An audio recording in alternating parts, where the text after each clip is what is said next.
मृण्मयी आईला किचनमध्ये मदत करत होती. पोहे बनवण्याची तिची तयारी चालू होती. कांदा आणि मिरच्या वगैरे चिरून घेतल्या होत्या. एवढ्यात बाहेरून आवाज आला, मृण्मयी, मृण्मयी बाहेर ये. तो कौस्तुभचा आवाज होता. कौस्तुभचा आवाज, तोही आत्ता या क्षणाला पाहून तीही प्रचंड शॉक झालेली. हात कसाबसा बेसिनमध्ये धुवून ती बाहेर धावली तर कौस्तुभ घरात आलाच नव्हता. तो बाहेर अंगणात होता. एव्हाना बाबा आणि किरण ही कौस्तुभचा आवाज ऐकून बाहेर गेलेले. पाहता तर त्याच्यासोबत रक्तबंबाळ झालेला दुर्वेश, त्याने त्याला कॉलरला पकडून आणलेलं. मृण्मयी धावतच बाहेर आली तसा त्याने दुर्वेशला इतक्या जोरात ढकललं की तो डायरेक्ट मृण्मयीच्या पायावरच आला होता. आपण ऐकत आहात गुंतन्या आतुर फिरुनी या कथेचा पुढचा भाग सुरू करण्याआधी प्लीज माझ्या चॅनलला सबस्क्राईब करून घ्या आणि आधीचे पार्ट ऐकले असल्याची खात्री करून घ्या. चला सुरुवात करतीये गुंतन्या आतुर फिरुनी भाग 60. इकडे कियाराचे आई वडील आणि निशिकांची आई तिथं कियाराकडे कसोलीमध्ये येऊन राहिलेले. त्यात निशिकांतबद्दल अजून काही समजायला मार्गच नव्हता.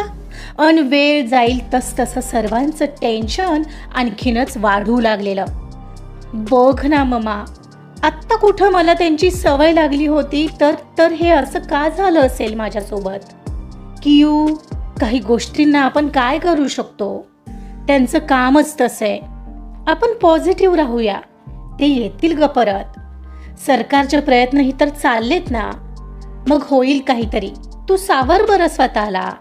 निशिकांना माघारी परतावंच लागेल ममा.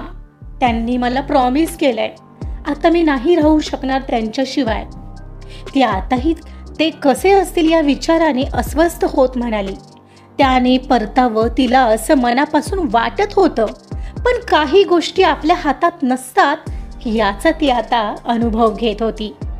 तिची मम्मा आणि डॅड मात्र पहिल्यांदा खुश होत होते की ती पहिल्यांदा वेड्यासारखी निशिकांची वाट पाहत होती. याचाच अर्थ हा होता की आता ती तिच्या संसारात रुळली आहे आणि तिने निशिकांचा मनापासून स्वीकार केलाय. पण नेमकं तिला याची जाणीव झाली असताना अशा वेळी असं घडणं याचं दुःख तर त्यांना होणारच होतं.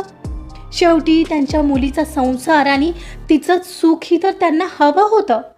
पण आता नेमकं काय होणार आहे तिच्या आयुष्यात याची चिंता त्यांना लागून राहिलेली.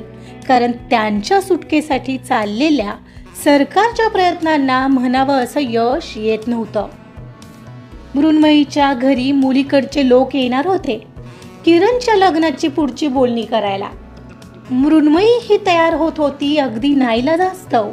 तिने सरळ बोलणं कमी केलेलं तिच्या आईबाबांशी, कारण त्यांनी ॲटलिस्ट तिच्यासाठी एकदाही तिच्या सासरच्या लोकांशी बोलायचा प्रयत्न केला नव्हता.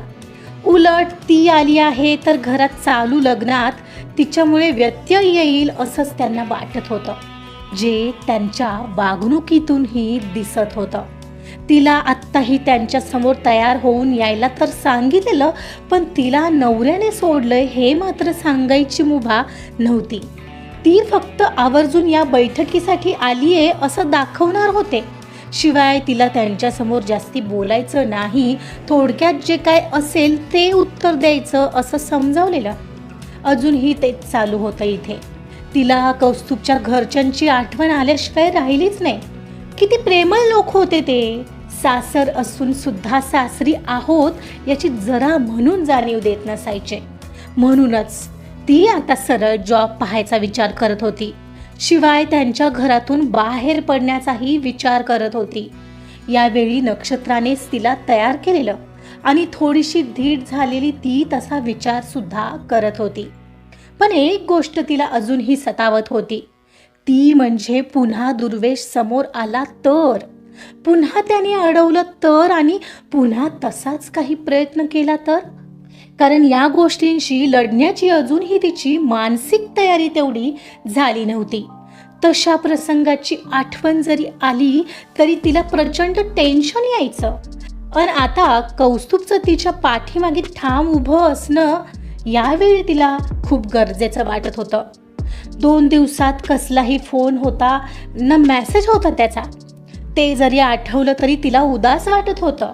कौस्तुभने केवळ तिच्या शरीराला स्पर्श केला नव्हता, तर तो तिच्या मनात घट्ट रुतून बसला होता, ज्याला मनातून काढून टाकणं तिच्यासाठी असं इतकं सहज असणार नव्हतं ना. ती असं करण्याचा विचारही करू शकत होती. एवढ्यात बाहेर ते पाहुणे आल्याचं अंदाजे तिच्या लक्षात आलं. या बसा, बाबांचा आवाज आला. शिप्रा, बाहेर ये, तुझं झालं असेल तर जरा मला मदत कर, आईने तिला आवाज देऊन सांगितलं. अहो आले, म्हणत ती बाहेर आली. हो, ही आमची मुलगी आहे, शिप्रा नाव आहे तिचं.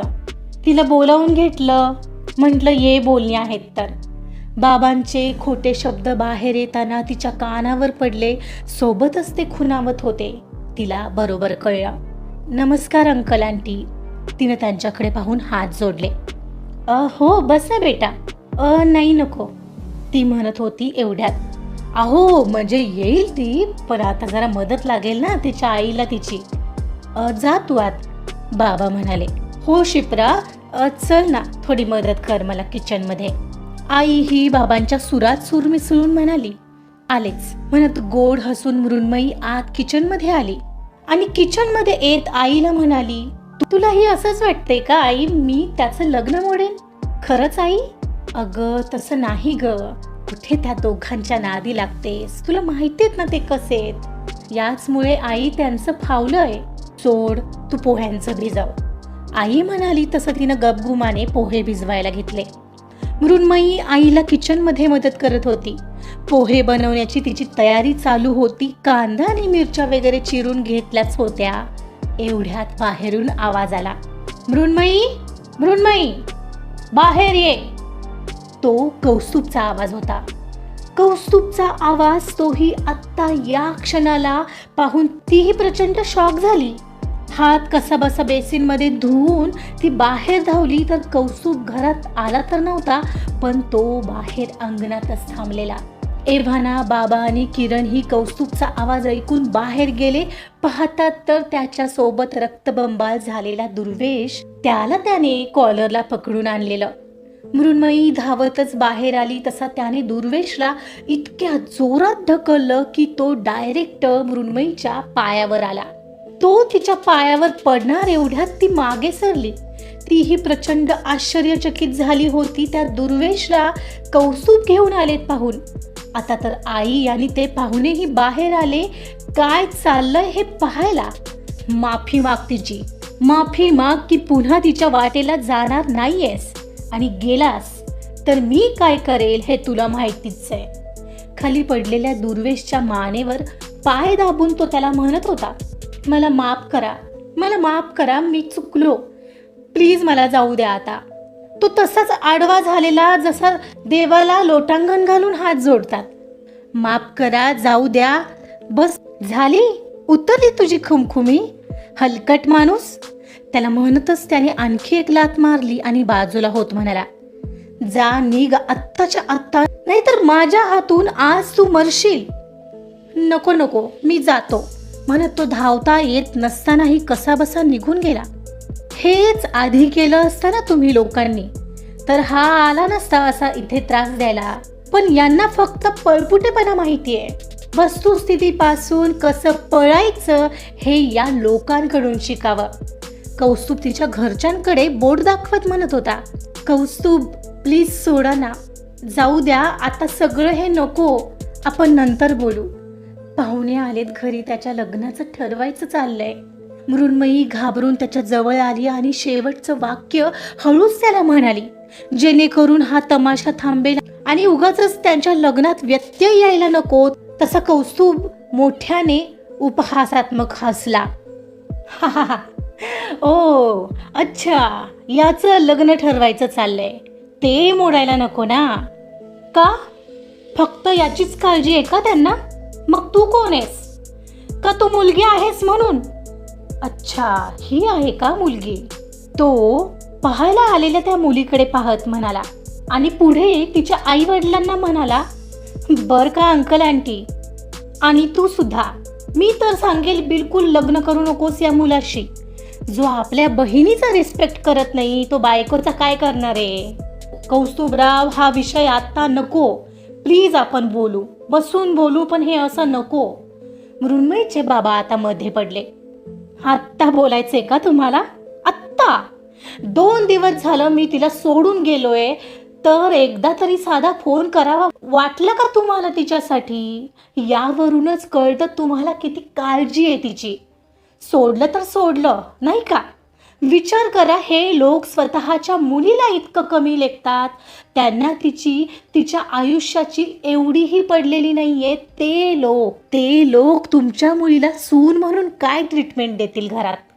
कौस्तुभ, प्लीज थांबा ना, प्लीज. मृण्मयी त्याला केविलवाण्या नजरेने हात जोडून थांबवण्याचा प्रयत्न करत होती. मला बोलू दे आज. बस झालं, खूप झालंय आत्तापर्यंत. जे काही झालं ना ते सगळं यांच्यामुळे झालंय. मृण्मयी, हे असं का बोलत आहेत? काय भानगड आहे ही? मुलीच्या वडिलांनी विचारलं. मी सांगतो ना, मी जावई आहे या घरचा, हिचा नवरा आहे. यांनी मला सुद्धा फसवलंय. हिच्यावर रेप करण्याचा प्रयत्न झालेला या आता पळून गेलेल्या मुलाकडून, आणि हा मुलगा तिच्याबद्दल वाईट पसरवत होता, तर सरळ गाव सोडून पळून आलेत हे लोक, त्याला मारायचं सोडून. ना यांना आपल्या मुलीची चिंता होती, ना या भावाला फक्त त्यांची इज्जत प्यारी होती. बरं, ही एवढी मोठी गोष्ट लपून तिला माझ्या गळ्यात बांधलं. मी हे असं बोलतोय हे यासाठी, कारण यांना फक्त तिचं लग्न उरकून द्यायचं होतं, बस. मग झालं, हे यांच्या जबाबदारीतून रिकामे झाले. तिला लहानपणीच गुड टच बॅड टच शिकवायचं सोडून तिला परपुरुषांसमोर जायचं नाही हे शिकवलं या लोकांनी. मात्र तिला त्याच परपुरुषांनी त्रास दिला तर कसं वठणीवर आणायचं हे नाही शिकवलं. ते सोडून तिलाही पळपुटेपणा शिकवलं यांनी, जो यांच्या रक्तातच आहे. उद्या तुमच्या मुलीवर असा वाईट प्रसंग आला तर हे तिला सोडायला मागे पुढे पाहणार नाहीत.